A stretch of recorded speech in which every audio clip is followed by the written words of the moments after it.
What's going down, guys? So this is my version of an easy reef learned through many mistakes, which I'll get into that later.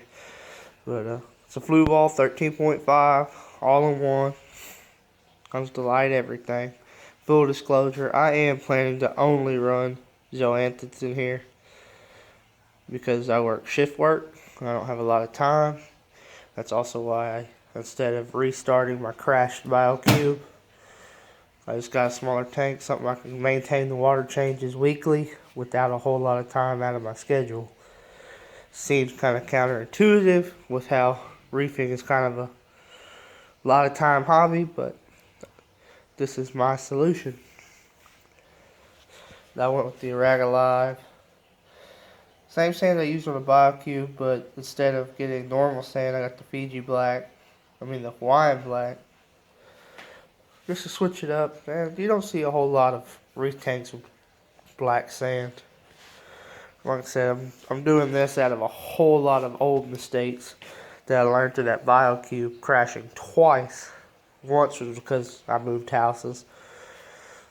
So, got the sand, got the tank. It's live sand. Should cycle faster. I don't know how true that is. I usually let my tank sit a month anyways. Maybe long, but it's better safe than sorry. I like Spira. Used this on several tanks that I've started, fish only and reef. Good stuff. Then I also add a little bit of that. I like the turbo start, but none of my LFSs have it. And I'm kind of wanting to get this started because I work shift work and I only get a couple days off. So if I wait till my next time getting off, it's going to be a while. Which is, like I said, I'm kind of rushing. We're talking about being slow at the same time, which is confusing, but you got to take your time with these.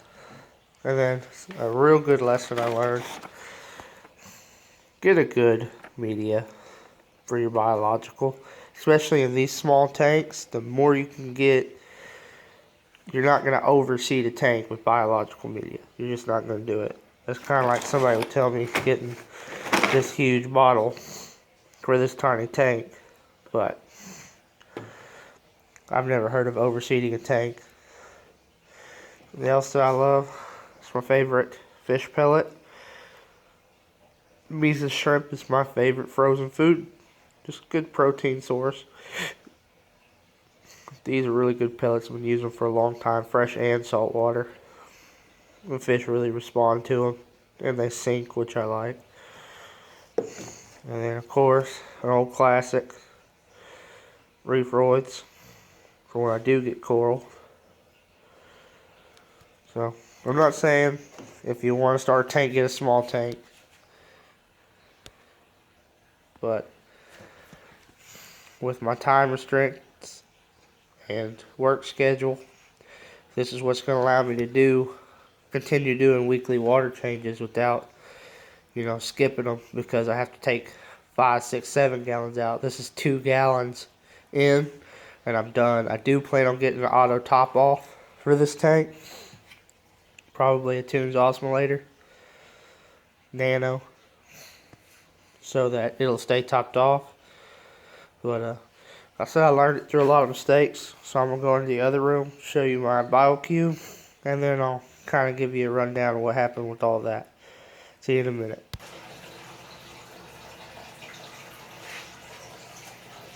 Water line, yes or no. Fixing to do a water change on them. Fancy goldfish, crazy easy to keep. Black Tyranda, that is not black anymore. And a show quality Aranda. Anyhow, this is my BioCube Coral Pro Salt. I know a lot of people are kind of iffy on this, but if you mix it right, you definitely need a way to check your salinity. I suggest an electric one from Ice Cap. I got it off Amazon. It works great. But you want your salinity on point because of how much additives are in this salt. If you're just doing like an instant ocean, half a cup per gallon rule, then you're probably going to have hypersalinity, and you're going to have what I had, doing it that way, being lazy and not want to spend money, This hobby requires a lot of money. You're gonna have crazy algae issues. This tank, I just messed it up, man. It was my first tank. I learned a lot. See all the green hair algae? I had bubble algae. That's from overfeeding, because I was feeding every day frozen foods and pellets. Not a good idea. This I actually really did enjoy. This was a spin stream. That thing was awesome. Hydor Slim Sim Pro. Could never get it to work right. Not in this tank. But as you can see, I have cut my backs down trying to get it to work. I've got some Purigen in there. Sponges. That has carbon in it.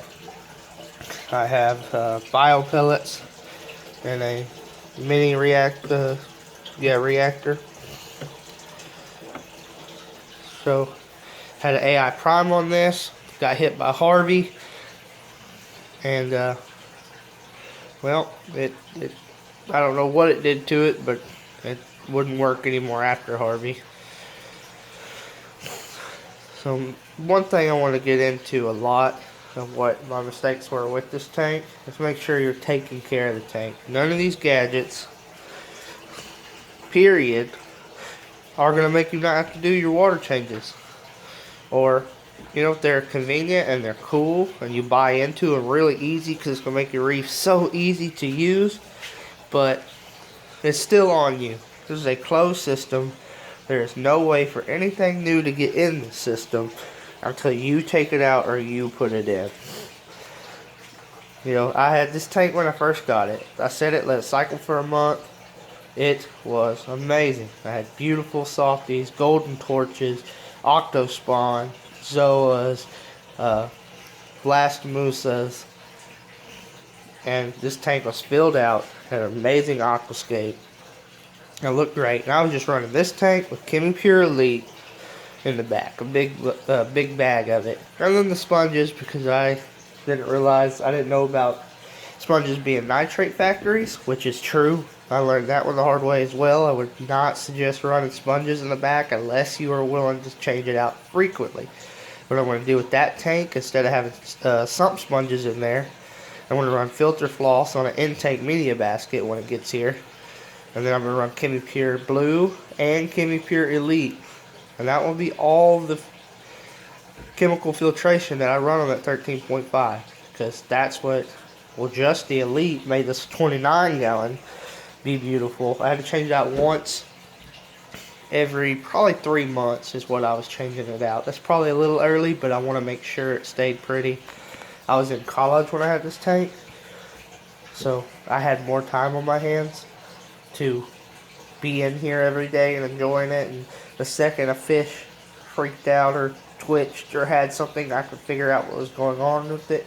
I don't have that time anymore, but I still love the hobby. I am keeping my rock. Gonna scrub it, pressure wash it, boil it, pressure wash it. I may boil it in water and white vinegar. Haven't made my mind up on that one yet. But like I said, I learned a lot through mistakes, which a lot of reefers do learn that way.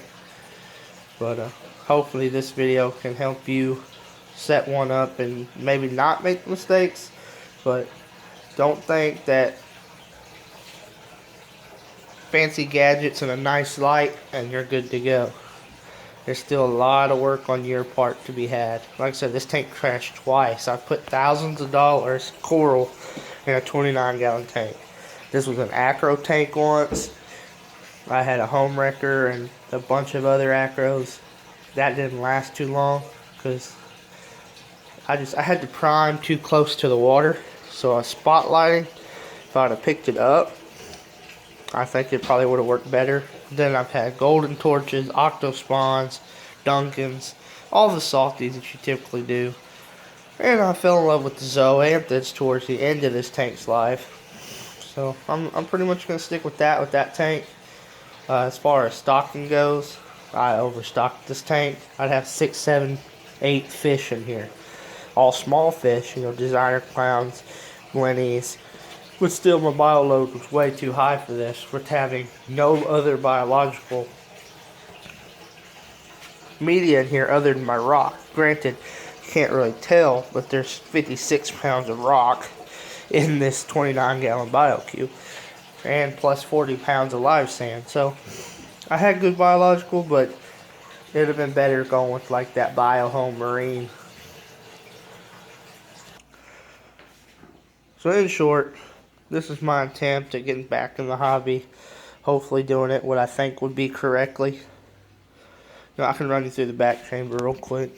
Sorry this video is so long. Mine are usually pretty short, but a lot to talk about. So in here, it's going to be ChemiPure Blue, ChemiPure Elite, Filter Floss. Sponge is gone, not going to use it. And here it's going to be the BioHome. So it'll run through the filter floss, all of my chemical media into the BioHome. So hopefully we'll have relatively clean water flowing through. My plan is because it'll flow through, and it'll also be getting sucked and pushed. That'll keep a good circulation for water moving through that media. That's one thing they do suggest when using that. Now, as far as lighting and stuff, this is how it's going to stay for now. If I can keep zoanthids with this, I can do a low flow, and they'll open up real big for me, I'm happy with that. Some people like blast me for that, but that's what the look I'm going for. That's the way I want my tank to be. So, keep it simple in the back. Do your water changes. Wait for your cycle to go. Use good quality products that are known to work. BioSpiro's been around forever. Coilfish 12G uses the 900. TurboStart 900. We don't have that, so I just bought the 9. Auto top offs, you don't have to have that. If you're going to be diligent and topping this thing off tank because of how small it is, then you're good. I'm not, and I don't have time. So, I know that takes 2 seconds, so that one just laziness probably. But, anyhow, auto top off going to this. Fish that I plan on putting in here. I like heavy bioload tanks, I'm not going to lie. I want to tell myself I'm only going to get this, this, and this.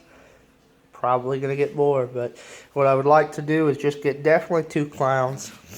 Not going to say which ones, because, again, with this tank being this size, I get blasted a lot for it, but probably 2 golden nuggets and a rose tip in here. And then I'd like to get a Midas 20, but that's my favorite fish. They're so active and like to see you, but I don't know. This tank is kind of small, so I'm going to have to think long and hard if I want to keep up to water changes and if it's going to be enough room. Like I said, I want to build a huge aquascape so it can dart in and out, and up and down, and find its crevices to chill in. Try to make up for the lack of vertical swimming space with more acrobatic swim space. But anyhow, that's the video for another time once it's going. So, probably be a while for y'all to hear from me again. My Instagram's flap29g. For anybody that wants to keep up with the build maybe a little more frequently, I post on there more often. But anyhow, catch y'all next time. And I hope this helped you if you're thinking about it, or if you've already started one and you're having some issues. Maybe I can make a video on how I solved some of my issues, because I had a lot, unfortunately. Anyhow, later.